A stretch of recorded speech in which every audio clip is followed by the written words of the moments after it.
નમસ્કાર દર્શક મિત્રો, Gujarat state child protection society દ્વારા પ્રાયોજિત ફોન ઇન લાઈવ કાર્યક્રમ હેલો બાળ સુરક્ષામાં હું ભૂમિ ત્રિવેદી આપનું સ્વાગત કરું છું. દર્શક મિત્રો, આજનો વિષય છે બાળ સંભાળ સંસ્થાઓ અને આ વિષય પર ચર્ચા કરવા આપણી સાથે દૂરદર્શનના સ્ટુડિયોમાં ખાસ આમંત્રિત છે નીતિશા જોશી કે જેઓ CNCPમાં પ્રોગ્રામ ઓફિસર તરીકે કાર્યરત છે અને સાથે જ છે કેતન પ્રજાપતિ કે જેઓ પાટણમાં જિલ્લા બાળ સુરક્ષા અધિકારી તરીકે કાર્યરત છે. સ્વાગત છે આપનું દૂરદર્શનના સ્ટુડિયોમાં. દર્શક મિત્રો, આપને ખાસ જણાવવાનું કે આજના વિષયને લગતા આપને મૂંઝવતા પ્રશ્નો આપ આપના ટીવી સ્ક્રીન પર દર્શાવેલ નંબર્સ પર ફોન કરીને નિષ્ણાંતને પૂછી શકો છો. કોલર્સને ખાસ વિનંતી કે આપ જ્યારે દૂરદર્શનના સ્ટુડિયો સાથે ફોન લાઈન દ્વારા સંપર્કમાં હોવ ત્યારે આપના ટીવીનો વોલ્યુમ ધીમો રાખવો. દર્શક મિત્રો, બાળક એ સમાજનો અભિન્ન ભાગ છે. સુરક્ષિત, સ્વસ્થ અને શિક્ષિત બાળક ભવિષ્યમાં મજબૂત સમાજ બનાવે છે. તે ધ્યાનમાં લેતા બાળકોને વિવિધ અધિકારો આપવામાં આવે છે, પરંતુ બાળકો દ્વારા આ અધિકારોનો મુક્ત આનંદ મેળવવાની દિશામાં ઘણી અડચણો આવતી હોય છે. આ અધિકારો પૂરા પાડવા અને બાળકની સાર સંભાળ કરવી એ દરેક માતા પિતાની નૈતિક જવાબદારી હોય છે, પરંતુ કેટલાક સંજોગોમાં માતા પિતા બાળકની આ સાર સંભાળ લેવામાં સક્ષમ હોતા નથી. તો આવી વિપરીત પરિસ્થિતિમાં બાળકોની સંભાળ બાળ સંભાળ સંસ્થાઓ કરે છે. તો શું છે આ બાળ સંભાળ સંસ્થાઓ, તે કઈ રીતે કાર્યરત છે, તેના વિશે આજે આપણે કાર્યક્રમમાં માહિતી મેળવીશું. તો સર, આપ સૌપ્રથમ અમારા દર્શક મિત્રોને જણાવશો કે બાળ સંભાળ સંસ્થાઓ એટલે શું, તેના કયા પ્રકારો છે અને તે કોના માટે કાર્યરત છે? બરાબર. સામાજિક ન્યાય અને અધિકારિતા વિભાગના સમાજ સુરક્ષા ખાતા હસ્તક જે જુવેનાઇલ જસ્ટિસ એક્ટ 2015ની કલમ 41 અન્વયે નોંધાયેલા છે, જેવા કે ચિલ્ડ્રન હોમ છે, ઓબ્ઝર્વેશન હોમ છે, પ્લેસ ઓફ સેફ્ટી છે, જ્યારે સ્પેશિયલાઇઝ એડોપ્શન એજન્સી તરીકે ઓળખીએ છીએ. આવા બધા જે બાળગૃહો છે એ બાળકોને આશ્રય માટે, જે છેલ્લા આશ્રય તરીકે બાળકને કામે આવે એના માટેના બાળ સંભાળ ગૃહો આપણે રાખેલા છે. સાથે સાથે આ જે બાળ સંભાળ ગૃહો છે એ કાળજી સંભાળ અને રક્ષણની જરૂરિયાતવાળા બાળકો અને ખાસ જે કાયદાના સંઘર્ષની અંદર આવેલા જે બાળકો છે એમના માટે આ બાળ સંભાળ ગૃહો કાર્યરત છે. જી સર, તો આ બાળ સંભાળ સંસ્થાઓની નોંધણી કયા એક્ટ હેઠળ કરવામાં આવે છે? જે જુવેનાઇલ જસ્ટિસ એક્ટ 2015 છે એની કલમ 41ની અંદર બાળ સંભાળ ગૃહ જે છે એની નોંધણી આપણે કરતા હોઈએ છીએ. જી, આ એક્ટ વિશે ટૂંકમાં માહિતી આપશો દર્શક મિત્રો? જુવેનાઇલ જસ્ટિસ એક્ટ છે એ ખાસ બાળકોના અધિકારોના રક્ષણ માટે કામ કરે છે અને એની અંદર 112 કલમો આવેલી છે અને એની અંદર 10 પ્રકરણ આવેલા છે જે બાળકના અધિકારોના રક્ષણ માટે જે જુદી જુદી કલમો છે એના અંતર્ગત કામગીરી કરવાની થતી હોય છે. જી મેડમ, આપ દર્શક મિત્રોને જણાવશો કે સંસ્થામાં બાળકોના પ્રવેશ અને મુક્તિ માટેની શું પ્રક્રિયા છે?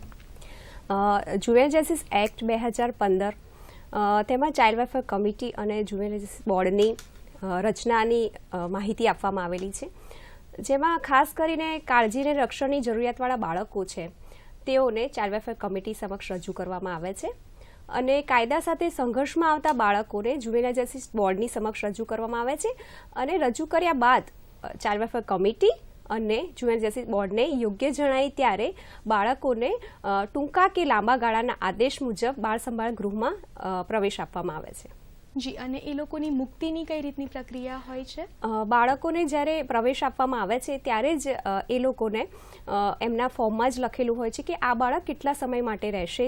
જેમ કે ગુમ થયેલું બાળક છે એમને એના પરિવારને મિલન કરાવવાનું છે, તો એ સમયગાળો કેટલો થશે એ ખ્યાલ નથી આવતો. તો એ પ્રમાણે એમનો સમયગાળો નક્કી કરીને અને જેમ બને એમ બાળકોને છેલ્લું આશ્રય સ્થાન છે, જેમ કેતનભાઈએ કહ્યું એમ કે બાળ સંભાળ સંસ્થા એ છેલ્લામાં છેલ્લું આશ્રય સ્થાન છે બાળકો માટે. તો જેમ બને એમ બાળકોને સમાજમાં પુનઃસ્થાપન કરવાનું હોય છે, એટલે ત્વરિત બાળકોને સમાજમાં પુનઃસ્થાપન કરવા માટેની કાર્યવાહી કરવામાં આવે છે. જી સર, આપ અમારા દર્શક મિત્રોને જણાવશો કે કઈ કઈ પરિસ્થિતિ મુજબના બાળકોને આ સંસ્થામાં પ્રવેશ આપવામાં આવે છે? બાળ સંભાળ સંસ્થાઓની અંદર ખાસ કરીને 18 વર્ષથી નાની વયના કાળજી સંભાળ અને રક્ષણની જરૂરિયાતવાળા, જેવા કે કોઈ જાતીય હુમલો કોઈના પર થયેલો છે, કોઈ નિરાધાર બાળક છે, અનાથ બાળક છે, કોઈ એક વાલીવાળા બાળક છે જે ક્યાંક રસ્તામાંથી આપણને ક્યાંક એના માતા પિતાથી વિખૂટા પડી ગયેલા છે, તો આવા બધા જે બાળકો છે જે કાળજી અને સંભાળ અને રક્ષણવાળા જે બાળકો, અને આ સિવાયના જે ખાસ કાયદાના સંઘર્ષની અંદર જે બાળકો આવે છે તો એ બાળકોને પણ આપણે સંસ્થાની અંદર આશ્રય આપતા હોઈએ છીએ અને એવા પ્રકારના બાળકો સંસ્થાની અંદર આવે છે. જી મેડમ, બાળ સંભાળ સંસ્થાઓની સેવાઓ અને સુવિધાઓ વિશે વિગતવાર માહિતી આપશો આપ અમારા દર્શક મિત્રોને? હા, ચોક્કસ.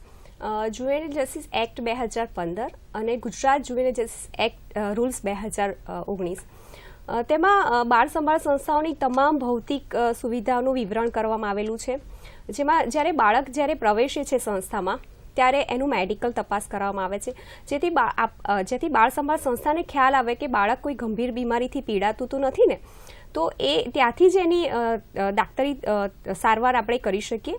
અને બાળક જ્યારે આવે ત્યારે મેડિકલ તપાસ થયા બાદ બાળકને શું ગમે છે, એની રસ રુચિ શેમાં છે, બાળકોને શિક્ષણમાં રસ છે તો એ કયા ધોરણમાં એ ભણતું હતું પહેલાં જ્યારે સંસ્થામાં નથી આવ્યું ત્યારે, તો એ તમામ પ્રકારની એની વિગતવાર માહિતી લઈને બાળકોને રસ રુચિ આધારિત પ્રશિક્ષણ ઉપસ્થિત કરાવીએ છીએ અને વોકેશનલ તાલીમમાં મૂકીએ છીએ બાળકોને.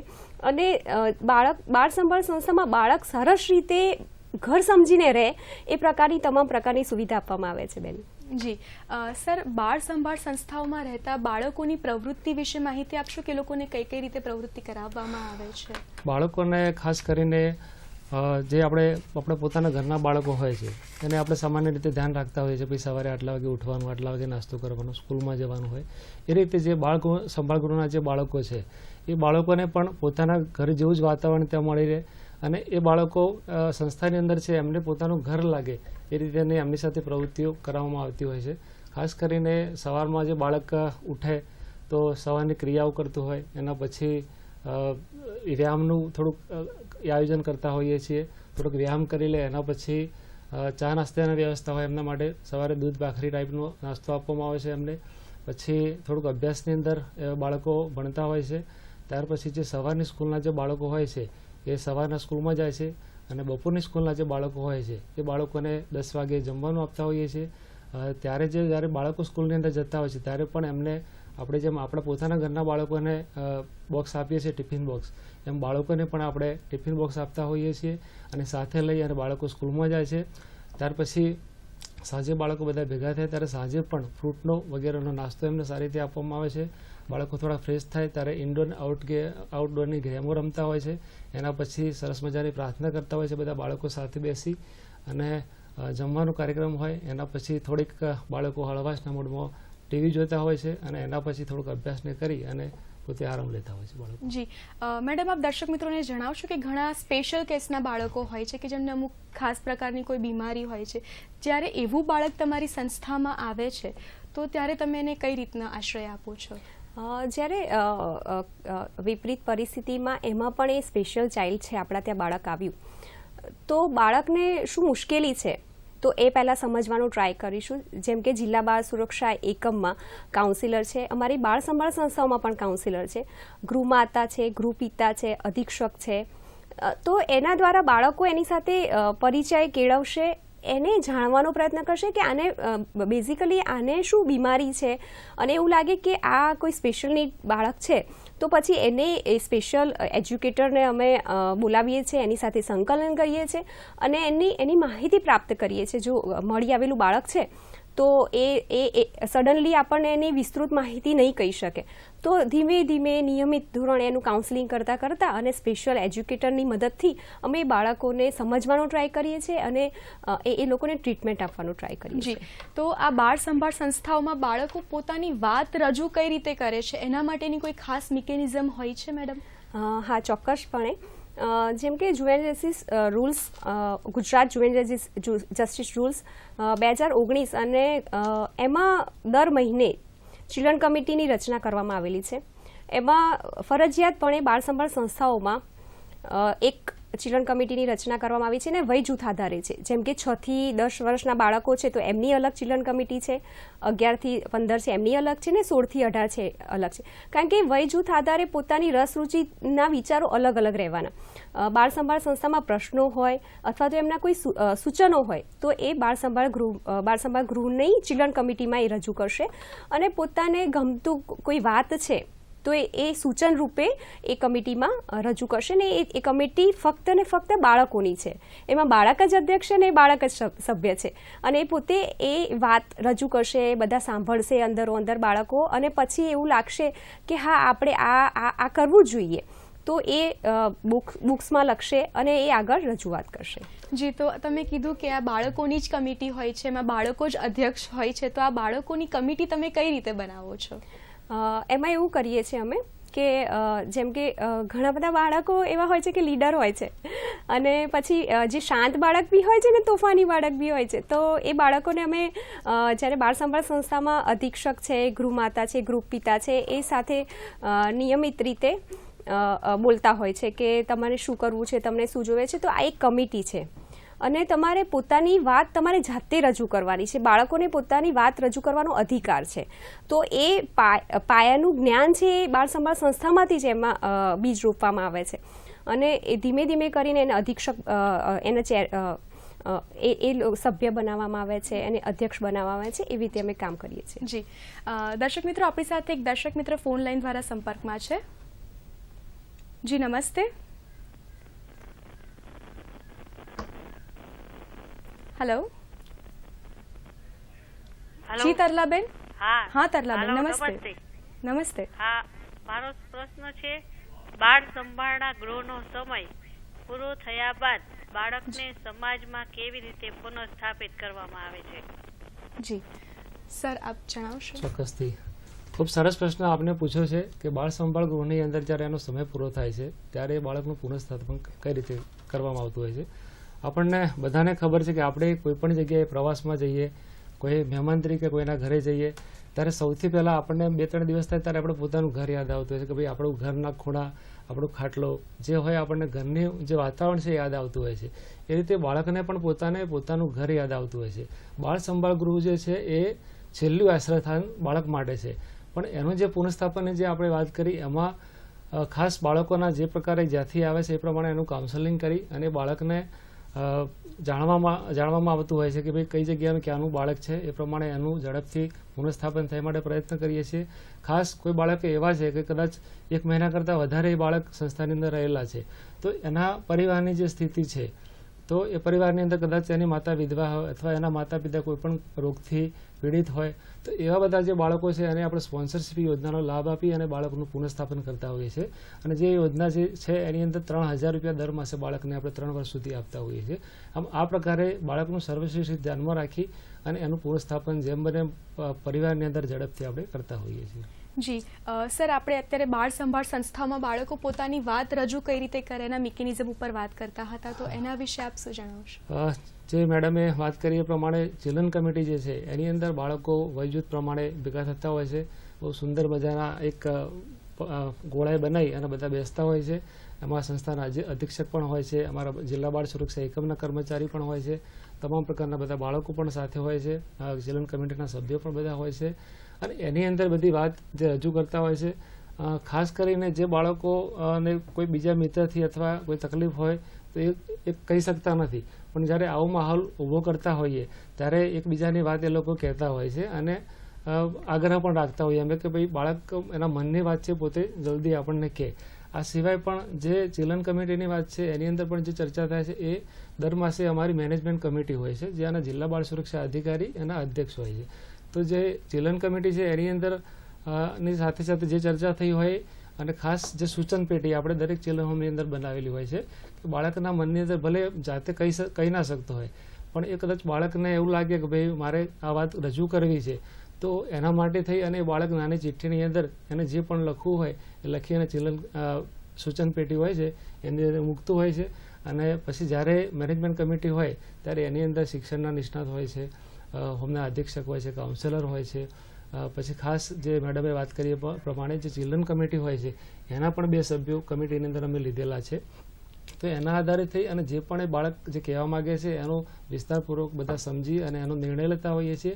અને ખાસ એના આધારે એક નક્કી થાય છે કે ભાઈ બાળકગૃહની અંદર જે મેનેજમેન્ટ છે એ સંસ્થાનું વ્યક્તિગત વિકાસ અને સાથે સાથે દરેક બાળકનો વ્યક્તિગત વિકાસ કેમ કરીને શક્ય છે અને કઈ રીતે આપણે સારી રીતે કરી શકીએ એ એનાથી વધારે ખ્યાલ આવતો હોય છે. જી, આપે વાત કરી કે આ કમિટીમાં વય જૂથ પ્રમાણે બનાવવામાં આવતી હોય છે. જ્યારે 0 થી 6 વર્ષના બાળકો હોય છે એમના માટે આ સૂચન પેટી વિશે સમજવું ઘણું અઘરું થઈ જતું હોય છે, ત્યારે તમે એ બાળકો પાસેથી એમની તકલીફો કઈ રીતે જાણતા હોવ છો, એમના સૂચનો કઈ રીતે લેતા હોવ છો? વય જૂથની જે મેડમને વાત કરી એ પ્રમાણે હવે નવા રૂલ્સ પ્રમાણે 0 થી 6 વર્ષના જે બાળકો છે, જે સ્પેશિયલાઇઝ એડોપ્શન એજન્સી જેની અંદર ત્યાં બાળકો રહેતા હોય છે, નાની ઉંમરના બાળકો, અને જે મોટા ઉંમરની જે આપણે વય જૂથની વાત કરી એમની અંદર 7 થી 12 વર્ષના અને 13 થી 18 વર્ષના એમ 2 જૂથના બાળકો છે એમની આપણે કમિટી બનાવેલી હોય છે. પણ જે 0 થી 6 વર્ષના બાળકો છે એમાં તો જે એમના કેરટેકર રાખેલા હોય છે એ પોતાની રીતે જ, અને 6 વર્ષનું બાળક એટલે આપણે સમજી શકીએ છીએ એ ખાસ કંઈ લખી ના શકીએ, પણ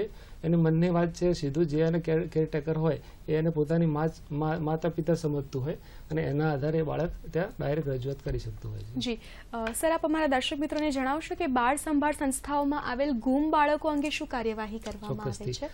આ બહુ અગત્યનો પ્રશ્ન અત્યારે હાલના સમાજમાં હાલની જે વર્તમાન પરિસ્થિતિ ચાલી રહી છે એની અંદર જોવા મળી રહ્યું છે, કારણ કે કેટલાય માતા પિતાના બાળકો ખબર નહીં કેમ ખોવાઈ જતા હોય છે, અને ખબર છે આપણે બધાને કે ભાઈ આપણું બાળક આપણે ક્યાંક લઈને નીકળ્યા છીએ તો બાળકનું ચોક્કસ આપણે પોતાને ધ્યાન રાખવું પડે.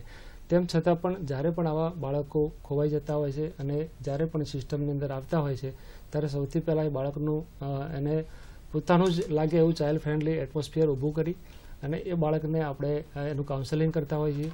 કાઉન્સેલિંગની અંદર ખાસ જે એના મુદ્દા નીકળે એ પ્રમાણે એની વિગતો નોંધતા હોઈએ છીએ અને એ બાળકની એન્ટ્રી ચાઇલ્ડ ટ્રેકિંગ સિસ્ટમની અંદર કરતા હોઈએ છીએ. ગુજરાત સરકારનું બનાવેલું એક CPMIS child protection management system એની અંદર પણ એન્ટ્રી કરતા હોઈએ છીએ અને આ બાળક જે ગુમ થયેલું છે એ બીજી જગ્યાએ પણ મેચ થતું હોય છે અને એના કારણે એ બાળકને ઝડપથી આપણે એના માતા પિતા પાસે પુનઃસ્થાપન કરતા હોઈએ છીએ. સાથે સાથે આજે હેલો કાર્યક્રમના માધ્યમથી મારે જણાવવું છે બધાને કે ખાસ આપણે અત્યારે દિવાળીના પ્રસંગો છે, વેકેશન આપણને મળતા હોય છે, એવા ટાઈમે આપણા પોતાના બાળકો લઈને ક્યાંક ફરવા માટે બહાર જતા હોઈએ છીએ. આ સિવાય પણ અંબાજીનો ભાદરવી પૂનમનો મોટો મેળો થતો હોય છે. સિદ્ધપુરની અંદર પણ અમારે ત્યાં કાર્તિકી મેળા, બધા મોટા મોટા મેળા થતા હોય છે. તો જનરલી આ બધી જે મેળાઓ હોય છે એની અંદર ખાસ મોટાભાગે બાળકો ગુમ થવાના પ્રશ્નો વધુ રહેતા હોય છે. તો એ માટે થઈ અને આપણે એક માતા પિતા તરીકે જ્યારે પણ ઘરેથી બાળક લઈને ઘરે નીકળીએ ત્યારે એક નાનકડી ચિઠ્ઠી બનાવીએ કે એની અંદર પોતાનું એડ્રેસ છે, 2-3 પ્રકારના મોબાઈલ નંબર જેના પણ આપવા હોય માતા પિતાના એના આપી અને જો બાળકના ખિસ્સાની અંદર ચિઠ્ઠી મૂકશું તો ચોક્કસથી જો એ બાળક ક્યાંક ગુમ થયું હશે, ખોવાયું હશે તો ઝડપથી એને એના માતા પિતા પાસે આપણે મૂકી શકીએ. કારણ કે જ્યારે પણ બાળક આપણને મળી આવતું હોય છે ત્યારે પરિસ્થિતિ ખૂબ વિકટ થયેલી હોય છે, કારણ કે બાળક પોતે ખૂબ રડતું હોય છે અને કંઈ કહેવાની એની લાક્ષણિકતા જ હોતી નથી અને એવા ટાઈમે જ્યારે પણ બાળકને અમે કંઈક ખિસ્સા કે ગમે તે ફેદી અને એમાંથી ચિઠ્ઠી કે કંઈક નીકળે તો ચોક્કસથી તાત્કાલિક આપણે બાળકને એના પરિવાર સુધી પહોંચાડી શકતા હોઈએ છીએ. જી, તો સર આ સંસ્થામાં અન્ય રાજ્યમાંથી જે બાળકો આવતા હોય છે તો એ લોકો અંગે આપ શું કાર્યવાહી કરતા હોવ છો? અન્ય રાજ્યમાંથી જે બાળકો આવે છે તો એમાં ખાસ ભાષાનો પ્રશ્ન થતો હોય છે, તો એ ભાષા એ બાળકને સમજી શકીએ એ માટે થઈ અને આપણે દરેક જિલ્લાની અંદર દૂરભાષીયાની એક ફાઇલ નિભાવવામાં આવે છે, જે ખાસ કરીને આપણે બેંકની અંદર, પછી જે ટાયર પંચર કામ કરતા હોય એ લોકો પાસે, આમ અલગ અલગ જગ્યાએ જે લોકો કામ કરતા હોય છે જે અન્ય રાજ્યના આપણે ત્યાં આવેલા હોય છે અને આપણને જનરલી ખબર જ હોય છે કે ભાઈ આપણે ક્યાંક કોઈ પણ જગ્યાએ જઈએ તો આપણને ખબર ભાઈ આ મારવાડી છે, આ રાજસ્થાની છે, આ બીજા રાજ્યમાંથી આવેલો છે. તો એ બધું એનો લઈ અને એના જે અમુક ફોર્મ ફિલઅપ કરવાના આવે છે એ ફોર્મ લઈ અને દૂરભાષીયાની તાત્કાલિક આપણે જરૂર પડે ત્યારે માહિતી મેળવી એટલા માટે થઈ એના ફોર્મ અને એને જે પણ જગ્યાએ નોકરી કરતો હોય ત્યાંના મેનેજરનો વગેરેનો આપણે નંબર પણ લઈએ છીએ અને તાત્કાલિક આ જે બાળક આપણને બીજા રાજ્યમાંથી મળી આવેલું છે એ શું કહેવા માંગે છે એના માટે આપણે શું કરવું પડે તો એ દૂરભાષીયા જે હોય છે એની મદદ લઈ અને આપણે બાળકને હેલ્પ કરી શકીએ. સર, આપણી સાથે વિનોદભાઈ ફોન લાઈન દ્વારા સંપર્કમાં છે. જી નમસ્તે વિનોદભાઈ. હા નમસ્કાર. શું છે આપનો પ્રશ્ન વિનોદભાઈ? હા એટલે મેં બાળ સુરક્ષામાં મારો બાબો 3 વર્ષ ત્યાં મૂક્યો હતો. જી. હેલો. હા હા બોલો વિનોદભાઈ. હા એટલે મેં મારો બાબો નડિયાદ બાળ સુરક્ષામાં મૂક્યો હતો બેન, અને એને કઈક મગજની બીમારીની વાત કરી. જી. હેલો. હા હા સર બોલો. હા મગજની બીમારીની વાત કરી અને મને કે તમારા બાબાને આ રીતની બીમારી છે ને આ રીતનું છે અને ઘરે લઈ જાઓ હા, તો હું ઘરે લઈ આવ્યો છું અને જી. પાલક માતા પિતા યોજનાનું ફોર્મ પણ ભરાયું છે લોકોએ. જી હેલો, હા હા તો શું છે આપનો સુરક્ષામાં- પ્રશ્ન? બાળ હા સુરક્ષા- હા વિનોદભાઈ. બાળ સુરક્ષામાંથી મને પાલક માતા પિતા યોજનાનું ફોર્મ ભરાયું છે જી અને અને આનું જે મહાકાર્ડ હતું ને એ પણ આપ્યું નહીં બાળ સુરક્ષામાં. જી જી મેડમ હેલો. હા વિનોદભાઈ. એનો જે પેલા જે આરોગ્યનું જે આરોગ્ય તપાસ કરાવવાની એ બધું ફ્રી હતું ને જી જી વિનોદભાઈ. એનું કાર્ડ મને આપ્યું નથી બેન. હા હા તો અને મેડમ આપને એના વિશે જણાવે સર. હા, હા હલો, હા, જે જી તમે સર. વાત કરી એમાં જે આપણું બાળકને તમે ઘરે લઈ ગયા છો તો એ બાળકને પાલક માતા પિતાનું ને પણ સ્પોન્સરશિપ યોજનાનું આપણે ફોર્મ ભરાવ્યું હશે અને એ દર માસે 3,000 રૂપિયા બાળકને તમને એના ભરણ પોષણ માટે જે એના જે જરૂરિયાત છે એ અંતર્ગત તમને મળવાપાત્ર થશે. આ સિવાય જે તમે મા કાર્ડની વાત કરો છો તો મા કાર્ડની વસ્તુ તમે મને એક તો ખૂબ યાદ અપાવી, કારણ કે મારે આજે આના માધ્યમથી કહેવું છે કે આપણે આખા ગુજરાતના જેટલા પણ ચિલ્ડ્રન હોમ છે એની અંદર જેટલા પણ બાળકો છે એ બધા બાળકોને આપણે મા કાર્ડ મેડમ આપણે કઢાવેલા છે બધાના. તો એ બાળકને ભવિષ્યની અંદર એ કામમાં આવે. સાથે સાથે જેના આધાર કાર્ડ નથી એના આધાર કાર્ડ પણ આપણે કઢાવરાયા છે. આમ જે તમે આધાર કાર્ડ મા કાર્ડ આપણે મળ્યું નથી તો ચોક્કસથી આપણે જે જગ્યાએ તમે વાત કરી ત્યાં આપણે વાત કરી લઈશું અને દરેકના મા કાર્ડ નીકળેલા જ છે અને બધાને આપવાના જ છે. કોઈ સંસ્થામાં રાખવાનો કોઈ એનો મતલબ રહેતો નથી. એટલે જ્યારે પણ તમે જવાનું થાય અથવા અમારી રીતે પણ અમે કહી અને આપને ત્યાં મા કાર્ડ પહોંચાડી દઈશું. જી મેડમ આપ. એમાં જેમ કેતનભાઈએ વાત કરી કે બાળ સંભાળ સંસ્થામાં દરેક આવતા બાળકના મા અમૃતમ કાર્ડ અને બેંક એકાઉન્ટ ખોલાવવામાં આવે છે અને આધાર કાર્ડ કઢાવવામાં આવે છે. કારણ કે ઘણા બધા કિસ્સામાં મેં એવું જોયું છે કે ગુમ થયેલું બાળક બાળ સંભાળ સંસ્થામાં આવે છે તો ઘણા બધા કિસ્સાઓમાં અમને સક્સેસ મળ્યું છે કે આધાર કાર્ડના કારણે બાળકોને પોતાના પરિવારમાં પુનઃમિલન કરાવ્યું છે. એટલે ફરજિયાત પણ અમે બાળકોના આધાર કાર્ડ કઢાવીએ છીએ, બેંક એકાઉન્ટ કઢાવીએ છીએ અને મા અમૃતમ કાર્ડ કઢાવીએ છીએ. જી મેડમ આપ દર્શક મિત્રોને જણાવશો કે બાળ સંભાળ સંસ્થાઓમાં જ રાત્રે જ્યારે કોઈ બાળક આવે છે ત્યારે એને કઈ રીતે સ્વીકાર કરવામાં આવે છે? જેમ કે આપણે વાત કરી કે તમામ બાળ સંભાળ સંસ્થાઓ જુનિયર જસ્ટિસ એક્ટ 2015માં નોંધાયેલી છે અને બાળક ક્યારે પણ આવે કોઈ પણ સમય આવે તો એમને ફરજિયાત લેવાના છે બાળ સંભાળ સંસ્થાઓમાં. એટલે એ રાત હોય કે દિવસ હોય અને જ્યારે પણ એ બાળક આવે છે વિપરીત પરિસ્થિતિમાંથી આવે છે તો એનું પ્રાથમિક એની રૂપરેખા જોઈ લેવામાં આવે છે કે બાળક ગંભીર રીતે બીમાર છે કે નથી, વાગ્યું છે કે નહીં. એનું જે મા દીકરાની સાર સંભાળ કરે ને એવી જ રીતે બાળકને સાર સંભાળ મેળવે છે અને બાળકને શાંતિથી પ્રેમથી માવજત સાથે એને બાળ સંભાળ સંસ્થામાં શાંતિથી રાખવામાં આવે છે. જી મેડમ તો આ સંસ્થાઓમાં બાળકોને રાજ્ય બહાર કોઈ પ્રવાસ કે તાલીમ આપવામાં આવતી હોય છે? હા, ચોક્કસપણે બેન. જેમ કે સ્થાનિક કક્ષાએ પણ પોસ્ટ ઓફિસ છે, બેંક છે, જેવી જાહેર સ્થળો છે ત્યાં બાળકોને લઈ જવામાં આવે છે જેથી બાળકો સમાજના એ બધા જ મુખ્ય પ્રવાહમાં સારી રીતે જોઈ શકે અને ભળી શકે. વાત કરીએ આપણે કે સામાજિક ન્યાય અધિકારીતા વિભાગ અને સમાજ સુરક્ષા ખાતું ગાંધીનગર દ્વારા અમે બાળકોને બાળ સંભાળ સંસ્થાના બાળકોને રાજ્ય બહાર 2 વખત સાહસિકતા પ્રવાસ કરવામાં આવ્યો હતો અને એક અદ્ભુત બાળકોએ અનુભવ કર્યો.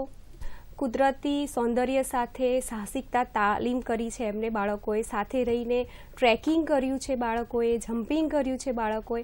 એક અદ્ભુત અમને અનુભવ બાળકો સાથેનો મળ્યો છે. જી સર આપ અમારા દર્શક મિત્રોને જણાવશો કે રાજ્ય બહાર જ્યારે બાળકોની પુનઃસ્થાપન કરવાની કાર્યવાહી કરવામાં આવે છે તો એ કઈ રીતે કરવામાં આવે છે? જ્યારે પણ રાજ્ય બહારનું બાળક આપણી પાસે હોય અને આપણને ખ્યાલ હોય કે ભાઈ આ રાજ્યની અંદર મોકલવાનું હોય છે તો એ CWC કમિટી હોય છે એના દ્વારા જિલ્લા બાળ સુરક્ષા એકમ દ્વારા અને બાળગૃહના દ્વારા સંકલન કરવામાં આવતું હોય છે અને સંકલન કર્યા બાદ જે બાળક છે એને એસ્કોર્ટ ઓર્ડર ઓનલાઈન મેળવવાના હોય છે. એ મેળવી અને પોલીસ એસ્કોર્ટ હોય, સાથે બાળ સુરક્ષા એકમનો પણ કર્મચારી હોય છે અને ચિલ્ડ્રન હોમનો પણ કર્મચારી સાથે હોય છે અને બધા સાથે મળી અને જે રાજ્યનું બાળક હોય એ રાજ્યની અંદર આપણે પરત મોકલી આપતા હોઈએ છીએ. જી તો સર આ ગૃહમાં કેટલા સમય માટે બાળકોને રાખવામાં આવતા હોય છે? બાળગૃહની અંદર બાળક જ્યારે પ્રવેશ લે છે ત્યારે એ કોઈના કોઈ પણ કારણસર પરિસ્થિતિનો ભોગ બનેલો હોય એના કારણે જ આપણી અંદર બાળગૃહની અંદર આવતું હોય છે. પણ આવ્યા પછી એનું વ્યવસ્થિત કાઉન્સેલિંગ વગેરે કરી અને એ બાળકની વ્યક્તિગત જે ફાઇલો હોય છે એ પણ અમે નિભાવી અને એ બાળકને સામો રુચિ છે અથવા એ બાળક ક્યાં સુધી આપણી પાસે રહી શકે એમ છે અને એની ટેલેન્ટ એ વગેરે જોવામાં આવે છે અને ખાસ એ બાળકનું પુનઃસ્થાપન જેમ બને એમ ઝડપથી એ બાળકનું પુનઃસ્થાપન થાય એ માટે આપણે પ્રયત્નો કરતા હોઈએ છીએ. જી મેડમ, આપ અમારા દર્શક મિત્રોને જણાવશો કે આ સંસ્થા દ્વારા બાળકના પરિવાર સાથે કઈ રીતે મુલાકાત કરાવવામાં આવતી હોય છે અને ક્યારે કરાવવામાં આવતી હોય છે? જેમ આપણે કહ્યું ને કે બાળ સંભાળ સંસ્થા એ છેલ્લું આશ્રય સ્થાન છે બાળકો માટે. બાળકોને 18 વર્ષ પછી બાળકોને પોતાના સમાજમાં પરિવારમાં પુનઃસ્થાપન કરવાનું છે. એ એક સૂત્રતા થઈ જાય બાળકોની અને પરિવાર સાથેની. બાળકોને નિયમિત રીતે ફોન દ્વારા એના પરિવાર સાથે વાતચીત કરવામાં આવે છે. બાળ સંભાળ સંસ્થામાં જ્યારે વાલી, મમ્મી પપ્પા, વાલી કે દૂરના સગા સંબંધી જ્યારે મળવા આવે છે ત્યારે એની સરસ રીતે બેઠક વ્યવસ્થા કરવામાં આવે છે. બાળક નિરાતે પોતાની વાત કરી શકે. આપણે કારણ કે સેતુ નથી તોડતા બાળકો અને પરિવાર સાથેનું, આપણે એ જોડાણ મજબૂત કરવાનું છે બાળકો સાથેનું, પરિવારનું. તો એવું જ અમે પ્લાન કરીએ છીએ કે બાળકો પોતાના પરિવાર સાથે પોતાની વાત કહે, એ મિલન થાય, એ લાગણીસભર દ્રશ્યો અમે ઘણી બધી સંસ્થાઓમાં જોતા હોઈએ છીએ. તો એ રીતને મિકેનિઝમ છે કે બાળ સંભાળ સંસ્થામાં બાળકો અને વાલીનું જ્યારે મિલન થાય ત્યારે એક બેઠક વ્યવસ્થા આપવામાં આવે છે, સમય પૂરતો આપવામાં આવે છે અને એવી રીતે મિકેનિઝમ છે અમારા ત્યાં. જી સર, આ સંસ્થા દ્વારા બાળકની રસ રુચિ જળવાઈ રહે એને આધારિત શું કાર્યવાહી કરવામાં આવે છે? સંસ્થાની અંદર બાળકની વાત કરીએ તો આપણે ખબર છે બધાને એ પ્રમાણે કે childhood is the best part of our life. કારણ કે આપણે આખી જિંદગીની અંદર હવે બાળક બનવું હોય તો આપણે બની શકતા નથી. કારણ કે જે બાળપણનો જે સમય છે એમાં બાળક ક્યારેક રાજા બને છે, ક્યારેક રાણી બને છે, પશુ પક્ષીઓને મિત્ર બનાવે છે. આમ બાળકની જે કાલ્પનિક દુનિયા હોય છે બહુ અલગ હોય છે અને એ બાળકની રસ રુચિ જાણવી અને એનો બાળકને આપણે આપીએ એના સંદર્ભે ખાસ સંસ્થાની અંદર નાના મોટા સાંસ્કૃતિક કાર્યક્રમો પણ કરવામાં આવતા હોય છે. ખાસ જે જિલ્લા કલેક્ટર સાહેબ હોય છે, એસપી સાહેબ હોય છે, ડીડીઓ સાહેબ હોય છે, એ લોકોના જે જન્મદિવસ એમના પરિવારના હોય એ પણ બાળકો સાથે ઉજવે એ લોકો, એવી પણ અમે જિલ્લાની અંદર વિનંતી કરતા હોઈએ છીએ અને ખાસ બાળકોની જે પ્રકારની એની રુચિ છે એ પ્રમાણે એને આપણે પીરસતા હોઈએ છીએ એ પ્રમાણે. જી સર, બાળકોની સુરક્ષા માટે લઈને કોઈ હેલ્પલાઇન નંબર છે અને ખાસ કરીને બાળ સંભાળ સંસ્થા માટેની? બરાબર. બાળ સંભાળ સંસ્થા માટે પણ અને આમ જનરલી ચાઇલ્ડ હેલ્પલાઇન નંબર જે 1098 1098 એ 24 કલાક ચાલતી હોય છે અને એની અંદર પણ આપણે બાળકો સંદર્ભે કોઈ પણ જાણકારી મેળવવી હોય, કોઈ પણ માહિતી આપવી હોય તો એની અંદર 1098 ની અંદર આપણે આપી શકતા હોઈએ છીએ. ખાસ ચિલ્ડ્રન હોમની અંદર પણ અમે ગુજરાત સ્ટેટ ચાઇલ્ડ પ્રોટેક્શન સોસાયટીના માર્ગદર્શનથી દરેક બાળગૃહ છે એની અંદર ત્યાં જે ટેલિફોન લેન્ડલાઇન મૂકેલો હોય છે તો ત્યાં જ 1098 ચાઇલ્ડ લાઇન નંબર પણ અમે મૂકેલો છે કે બાળકને કોઈ પણ એને કંઈક રજૂઆત કરવી હોય, ભલે સંસ્થાની અંદર એ ડરથી ના કહી શકતું હોય અથવા એને કોઈ બીજી ગમે તે વાત કરવી હોય તો એ ત્યાંથી ફોન કરી 1098માં સીધો એ નંબર કરી અને વાત પણ કરી શકતો હોય. જી મેડમ, આપ અમારા દર્શક મિત્રોને જણાવશો કે આપની સંસ્થામાં જ્યારે બાળક આવે છે ને રહે છે ત્યારે બીમાર પડતું હોય છે ત્યારે એની કઈ રીતની મદદ કરવામાં આવે છે, કઈ રીતે કાર્યવાહી કરવામાં આવે છે? જેમ બાળક બાળ સંભાળ સંસ્થામાં આવે છે તો એનું નિયમિત દાક્તરી તપાસ કરવામાં આવે છે અને બાળક જ્યારે બીમાર પડે છે ત્યારે વિઝિટિંગ મેડિકલ ઓફિસર હોય છે, એને બોલાવવામાં આવે છે. એકદમ ગંભીર થઈ ગયું છે બાળક કેવું છે તો 108ને બોલાવવામાં આવે છે અને દરેક બાળ સંભાળ સ્ટાફ છે, જેટલા પણ સંસ્થાના સ્ટાફ છે એ લોકોને પ્રાથમિક સારવાર પેટીની તાલીમ પણ આપવામાં આવેલી છે. એટલે સામાન્ય જો ઈજા થઈ હોય તો બાળ સંભાળ સંસ્થાનો સ્ટાફ પ્રાથમિક ધોરણે કરી દેશે અને પછી નજીકની હોસ્પિટલમાં બાળકને લઈ જવામાં આવે છે અને બાળકને જ્યારે આરામ કરવાનો છે તો દરેક બાળ સંભાળ સંસ્થામાં બીમાર રૂમ છે, સિક રૂમ છે, જેમાં બાળકને અલાયદી પથારી હોય છે, જેમાં બાળક શાંતિથી આરામ કરે. પછી ડૉક્ટરે જે કહ્યું છે પૌષ્ટિક આહાર આપવાનું, તો એ રીતે નિયમિત રીતે એનું સેવા ચાકરી કરવામાં આવે છે. જી, કાર્યક્રમના અંતમાં આપના તરફથી કોઈ સંદેશ મેડમ? સામાજિક ન્યાય અધિકારીતા વિભાગ અને સમાજ સુરક્ષા અને Gujarat state child protection society Gandhinagar બાળકોને સુરક્ષિત વાતાવરણ મળે એ આપણા તમામની ફરજ છે. કાળજી અને રક્ષણની જરૂરિયાતવાળું બાળક આપણને ક્યાંય જોવા મળે તો આપણે પ્લીઝ 1098 પર ફોન કરો અને એ લોકોને સુરક્ષિત વાતાવરણ પૂરું પાડો. બસ એ જ અમારો સંદેશ છે. જી, આપ આપનો કિંમતી સમય ફાળવીને દૂરદર્શનના સ્ટુડિયોમાં આવ્યા તે બદલ આપનો ખૂબ ખૂબ આભાર. દર્શક મિત્રો, આપને ફરી મળીશું આ જ સમયે એક નવા વિષય સાથે. અત્યારે અમને રજા આપશો. નમસ્કાર.